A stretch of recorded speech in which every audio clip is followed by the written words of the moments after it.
Hi there! Have you ever found yourself dipping into your retirement savings to help out your grown children? Maybe they're struggling with student loans, or perhaps they're having trouble making ends meet. It's a tough situation, isn't it? You want to help, but you also worry about your own financial future. Well, today we're going to talk about why older adults should think twice before providing financial support to their children and how to protect your future. Stick around, because by the end of this video, you'll have some valuable insights and practical tips to ensure your golden years are secure and stress-free. As we age, our financial needs change. We have to think about healthcare costs, maintaining our homes, and enjoying our retirement without worrying about money. However, many of us feel compelled to help our children financially, especially if they're struggling. While it's natural to want to support our kids, doing so can put our own financial stability at risk. Today, we're going to look at why it's important to avoid providing financial support to your children and how you can protect your future. In this video, we'll cover 5 essential points. First, the importance of preserving your retirement savings. Second, how financial support can create dependency. Third, the emotional impact on family relationships. Fourth, alternative ways to support your children. And fifth, how to set clear financial boundaries. By the end, you'll be equipped with the knowledge to make informed decisions about your finances and your family. Let's start with the first reason: preserving your retirement savings. Your retirement savings are meant to last you for the rest of your life. They're there to cover your living expenses, healthcare, and any unexpected costs that may arise. When you start giving financial support to your children, you're essentially taking away from that safety net. For instance, according to a 2024 report by Savings.com, nearly half of parents with adult children provide regular financial assistance, with the average support being $1,474 monthly. That's over $17,000 a year. Over 5 years, that's $85,000, which is a significant portion of your retirement funds. Let me share a story to illustrate this. I knew a couple who had saved diligently for their retirement. They had a nice nest egg and were looking forward to traveling and enjoying their golden years. However, their son, who was in his 30s, kept asking for financial help. First for a down payment on a house, then for car repairs, and later for his children's education. Before they knew it, they had given away a substantial part of their savings. Now, in their 70s, they're struggling to make ends meet, and their health is declining, making it harder to work or cut back. This is a scenario many older adults fear, and it's important to avoid it by protecting your savings. Moreover, as we age, our healthcare costs tend to increase. The Employee Benefit Research Institute estimates that a couple retiring at age 65 in 2023 may need around $315,000 saved, after tax, to cover healthcare expenses alone in retirement. Every dollar you give away reduces the amount you have for these essential expenses. Additionally, inflation erodes the purchasing power of your savings over time. If you're giving away money now, you might find that your fixed income isn't enough to cover rising costs in the future. So, preserving your retirement savings isn't just about being selfish. It's about ensuring that you have enough to live comfortably and independently in your later years. Another crucial reason to avoid providing financial support to your children is that it can create a cycle of dependency. When you continually bail them out, you might be preventing them from learning how to manage their finances responsibly. It's like teaching someone to fish versus giving them a fish every day. By giving them money, you're giving them a fish, but they need to learn how to fish for themselves. Research shows that young adults who receive financial support from their parents are less likely to achieve financial independence. A Pew Research Center study found that the share of young adults who are financially independent by age 22 decreased from 32% in 1980 to 24% in 2018. This suggests that prolonged financial support might be delaying their path to self-sufficiency.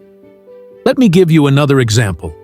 I have a friend whose daughter, despite having a good job, always came to her parents when she wanted to buy something expensive, like a new phone or a vacation. The parents felt obligated to help, but over time, they realized that their daughter wasn't learning to budget or save. She was just relying on them. When they finally stopped providing financial support, it was tough, but eventually, their daughter learned to manage her finances better and became more independent. Moreover, by constantly providing financial help, you might be enabling poor financial habits. If your child knows they can always rely on you, they might not feel the urgency to budget properly, save or seek better employment opportunities. This can lead to a situation where they become dependent on you indefinitely, which isn't healthy for either of you. Instead, encouraging your children to take responsibility for their finances can empower them to become more independent and resilient. You can offer guidance, share your own financial wisdom, or even help them find resources to improve their financial literacy. But ultimately, they need to learn to stand on their own 2 feet. Now that we've discussed why preserving your retirement savings is essential and how financial support can foster dependency, let's explore another key aspect: the emotional impact on your relationships with your children. Let's dive right into the next part of our conversation about why older adults should avoid providing financial support to their children and how to protect their future. We've already talked about the importance of preserving your retirement savings and how ongoing financial help can create dependency in your children. Now, we're going to explore the emotional impact of these decisions on your family relationships and discuss some alternative ways to support your kids without dipping into your savings. These points are crucial because they'll help you navigate those tricky family dynamics while keeping your financial security intact. Before we continue, I'd truly appreciate it from the bottom of my heart if you could take a moment to like this video and leave a comment if you find it helpful. Your support means the world and helps me keep creating content like this for you. Let's start with the emotional side of things. Deciding whether to provide financial support to your grown children can stir up a lot of feelings: guilt, love, worry, even frustration. As parents, we want to see our kids thrive, and saying no to a request for help can feel like you're letting them down. But here's the thing: setting boundaries around your finances doesn't mean you love your children any less. In fact, it can strengthen your relationship by fostering mutual respect and independence.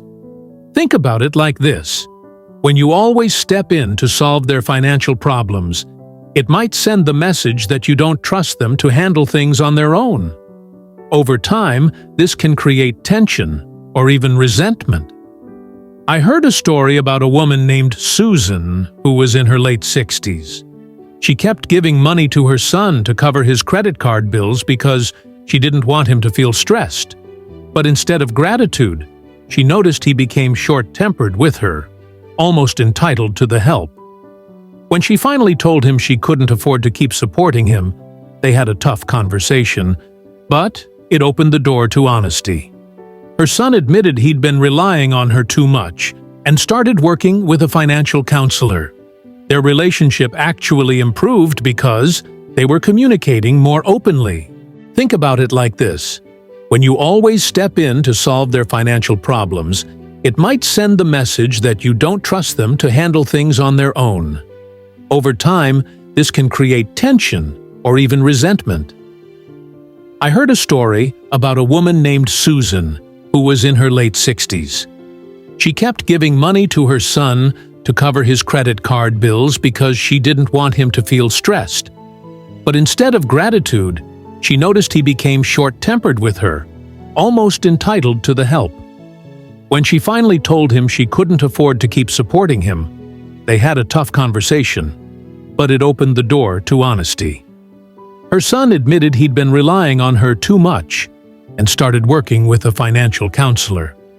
Their relationship actually improved because they were communicating more openly. On the flip side, constantly providing money can also make you feel taken for granted or trapped. You might start to resent the situation, which can strain your bond with your child. A 2023 study from the National Institute on Aging found that older adults who provide frequent financial support to their children report higher levels of stress and lower life satisfaction compared to those who don't. That stress can take a toll on your health and your relationships. By prioritizing your financial well-being, you're not only protecting your future, but also creating a healthier dynamic with your family. It's also worth considering how your decisions affect your children's perception of you. If you're always bailing them out, they might start to see you as a resource rather than a parent.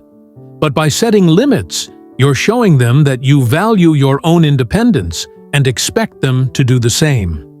This can lead to a more balanced adult-to-adult relationship, which is something many of us hope for as our kids grow older.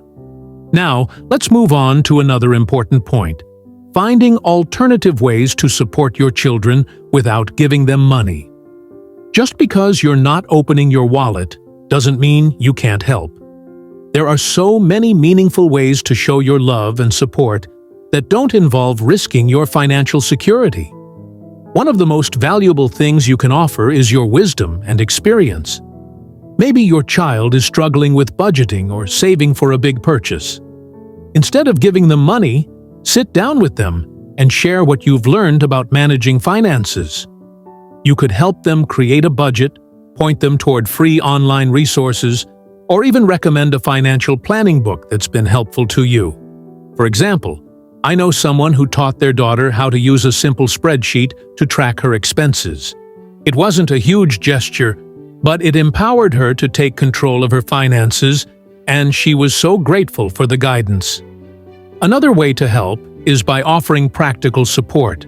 If your child is going through a tough time, maybe you could babysit your grandkids to give them a break, or help with small tasks like cooking a meal or running an errand. These gestures show you care without draining your savings. I remember a friend who couldn't afford to pay for her son's home repairs, but she offered to spend a weekend helping him paint his house. They ended up having a great time together, and it strengthened their bond. You can also connect your children with resources or opportunities.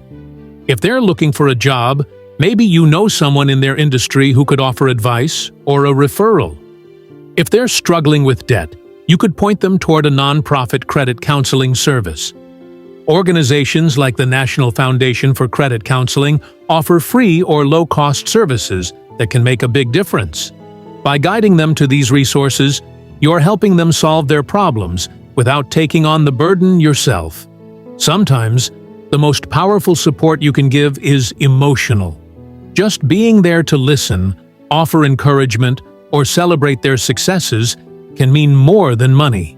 A kind word or a heartfelt conversation can go a long way toward showing your kids you're in their corner. I've seen this firsthand with a neighbor whose son was stressed about his career. Instead of giving him money, she made a point to call him every week, ask about his goals, and cheer him on. Over time, he found his footing, and he told her those conversations gave him the confidence to keep going.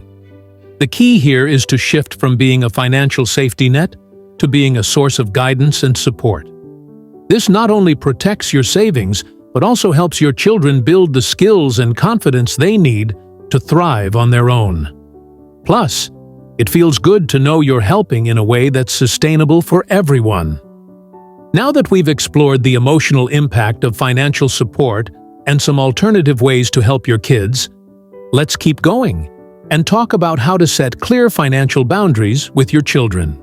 Now, we're going to focus on our final point: how to set clear financial boundaries with your children. This is a big one because it's all about finding that balance between supporting your family and safeguarding your own financial well-being. By the end, you'll feel empowered to make decisions that work for you and your kids. Setting financial boundaries with your children can feel daunting, especially if you're used to helping them out. Maybe you worry they'll be upset or think you don't care. But here's the truth. Boundaries aren't about pushing your kids away. They're about creating a healthy relationship where everyone thrives. When done with kindness and clarity, boundaries can actually strengthen your connection by fostering respect and understanding. The first step to setting boundaries is to get clear on your own financial situation. Take a good look at your savings, income, and expenses. How much do you need to live comfortably for the rest of your life? Factor in things like healthcare, home maintenance, and maybe a little fun, like traveling or hobbies. A financial advisor can help with this, but even sitting down with a notebook and calculator can give you a clearer picture. Once you know your limits, you can decide how much, if any, you can afford to give without compromising your future. For example, I knew a man named George who was in his early 70s.